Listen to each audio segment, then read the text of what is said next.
हाँ, तो अगला जो है लेक्चर आपका थर्ड है।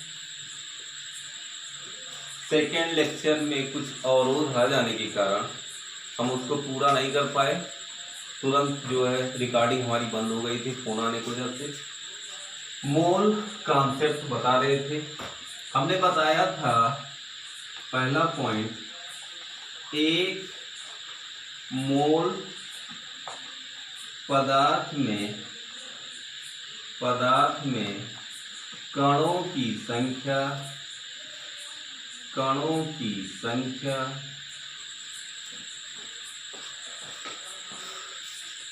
6.022 इंटू 10⁻23 होती है। अब कण का अर्थ क्या हुआ? कण यहाँ पर 3 लिया जाएगा, 3 रूपों में। एटम भी हो सकता है, मॉलिक्यूल्स भी हो सकता है और आयंस भी हो सकता है। मतलब कण कहा गया, एटम्स भी हो सकता है, मॉलिक्यूल्स मतलब अणु, ये है परमाणु, अणु और आयन। ये तीनों में से किसी का अब कहा गया जाए कि एक मोल परमाणु का अर्थ क्या हुआ कि इतना परमाणु, इतनी संख्या में परमाणु। एक मोल अणु, ये चीज का दे दें, अभी लास्ट में इसको लिखा देंगे। मोल कॉन्सेप्ट का एक पहला पॉइंट था। दूसरा पॉइंट नोट्स बनाते रहेंगे। दूसरा पॉइंट क्या होता है? पदार्थ का भार ग्राम में तथा अणुभार का अनुपात मोल कहलाता है। दूसरा कॉन्सेप्ट क्या हुआ कि पदार्थ का भार तथा अणुभार। भार किसमें होना चाहिए? ग्राम में। अगर किलोग्राम में दिया गया है तो उसको किसमें चेंज किया जाएगा? ग्राम में। एक चीज और जान लीजिए, मोल की संख्या को स्मॉल n से प्रदर्शित किया जाता है। n इक्वल टू क्या होगा? भार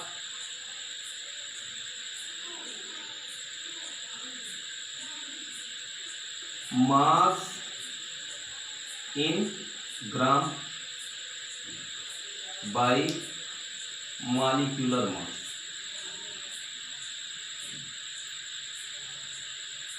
मतलब इसको क्या कह सकते हैं? ग्राम में भार बटे अणुभार, वही क्या हो जाएगा? मोल की संख्या हो जाएगी। ये दूसरा पॉइंट था। मिटाए इसको। तीसरा पॉइंट देखिए,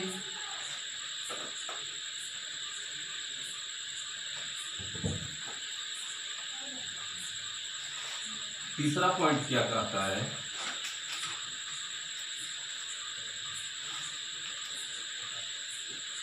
थर्ड पॉइंट, पदार्थ के कणों की संख्या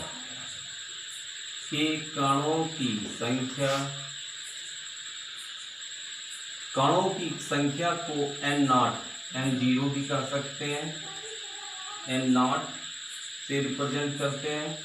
पदार्थ के कणों की संख्या n0 तथा एवोगैड्रो संख्या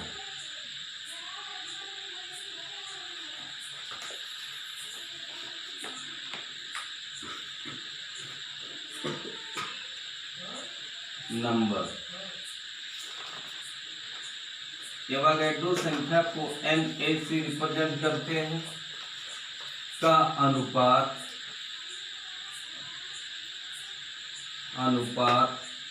मोल कहलाता है।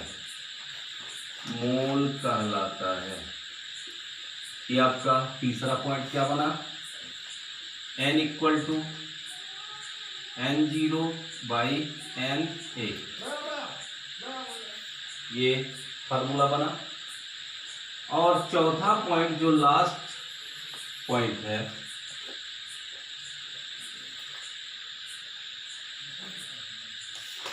पदार्थ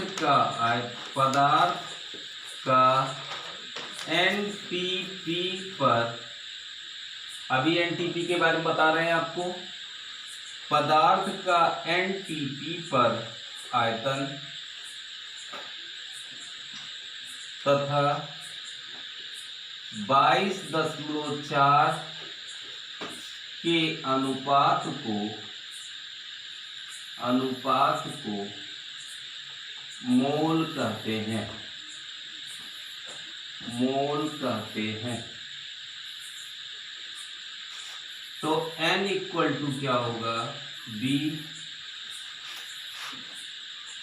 बाई 22.4, मतलब पदार्थ का एनटीपी पर वॉल्यूम आयतन बाई 22.4। ये मोल की 4 अवधारणाएं थी। इन्हीं के ऊपर बहुत सारे न्यूमेरिकल्स सॉल्व किए जाते हैं। पहले सभी लोग इसको क्रम से देख लीजिए। देखिए, जैसे हमको पदार्थ का भार दिया गया हो, पदार्थ का नाम दिया गया हो और उसका भार दिया गया हो, तो तब हम मोल की संख्या निकाल सकते हैं। दूसरा टॉपिक क्या है कि अगर हमको कणों की संख्या दी गई हो, तो कणों की संख्या में एवोगैड्रो संख्या से हम जब भाग देते हैं तो हमको क्या प्राप्त हो जाता है, मोल्स की संख्या। अगला क्या है, अगर हमको कण की संख्या ना दी गई हो, आयतन दिया गया हो, कहाँ किस पे आयतन, एनटीपी। अभी एनटीपी का और एसटीपी दोनों के बारे में हम बताएंगे और दोनों में अंतर क्या है ये भी चीज बताएंगे। अगर एनटीपी पर आयतन दिया गया हो, तब भी हम 22.4 से भाग दे करके मोल्स की संख्या को निकाल सकते हैं। मतलब ये पदार्थ का भार दिया गया हो, तब भी हम मोल निकाल सकते हैं। यदि पदार्थ में कणों की संख्या दी गई हो, तब भी हम मोल निकाल सकते हैं। यदि पदार्थ में का आयतन दिया गया हो, तब भी हम मोल्स निकाल सकते हैं। और एक मोल में कितने कण या परमाणु या आयन कितने होते हैं, 6.022 इंटू 10⁻23। ये चीज अपने दिमाग में आप लॉक कर लीजिए।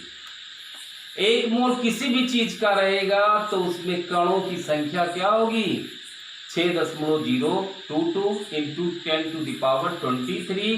कहीं 6.023 दिया गया है, तो आप कंफ्यूज नहीं होंगे।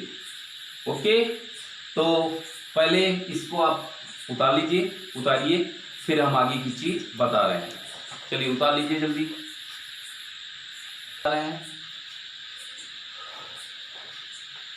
आगे देखिए।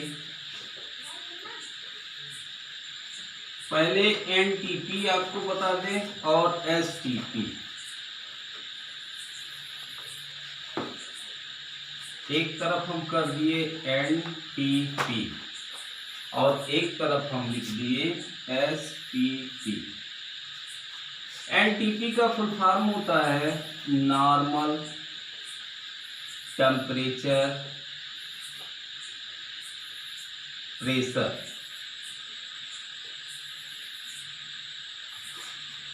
और एसटीपी का क्या है, स्टैंडर्ड टेम्परेचर प्रेशर। दोनों का ये हुआ। एनटीपी पर जो टेम्परेचर लिया जाता है, T बराबर 0 डिग्री सेंटीग्रेड। क्या लिया जाता है, टेम्परेचर क्या, एनटीपी पर टेम्परेचर कितना रखा जाता है, 0 डिग्री सेंटीग्रेड। और एसटीपी पर टेम्परेचर क्या रखा जाता है, 25 डिग्री सेंटीग्रेड। रूम टेम्परेचर रखा जाता है। इसको हम केल्विन में भी चेंज कर सकते हैं। T इक्वल टू 0 प्लस 273 को जोड़ देंगे तो क्या हो जाएगा 273 केल्विन। और यहाँ पर क्या जोड़ेंगे, इसको केल्विन में रिप्रेजेंट करें तो 25 प्लस 273 डिग्री सेंटीग्रेड है तो उसमें 273 जोड़ दिया जाएगा तो क्या हो जाएगा डिग्री केल्विन, तो 298 डिग्री केल्विन।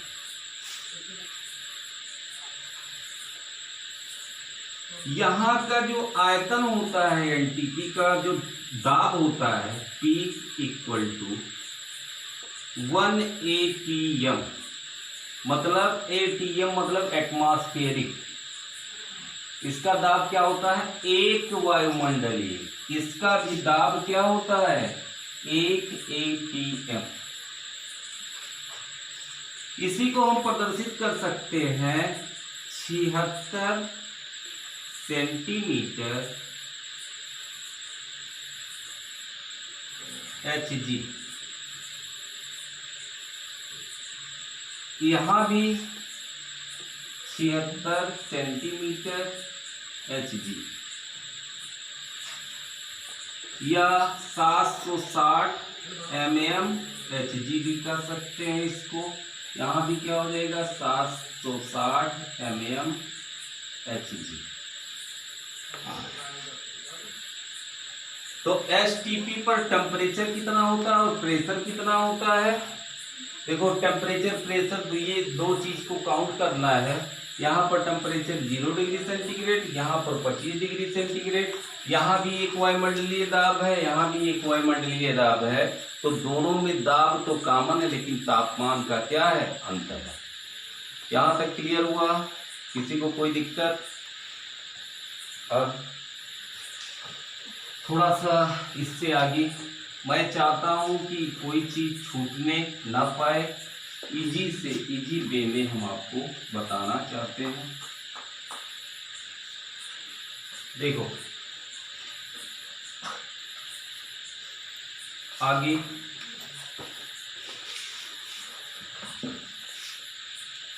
फिर हम बता रहे हैं, जैसे आपके सामने लिखा गया हो 1 ग्राम परमाणु।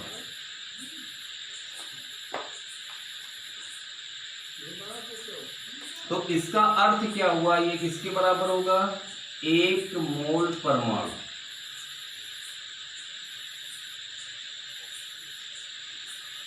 एक ग्राम परमाणु कहा जाए चाहे 1 मोल परमाणु कहा जाए, दोनों का सेम ही डेफिनेशन है।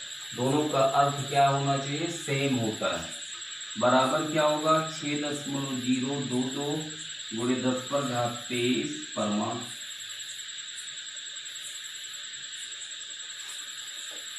एक ग्राम अणु लिखा हो या इसी को 1 मोल अणु भी कहते हैं, बराबर क्या होगा 6.022 गुणे 10⁻23 अणु।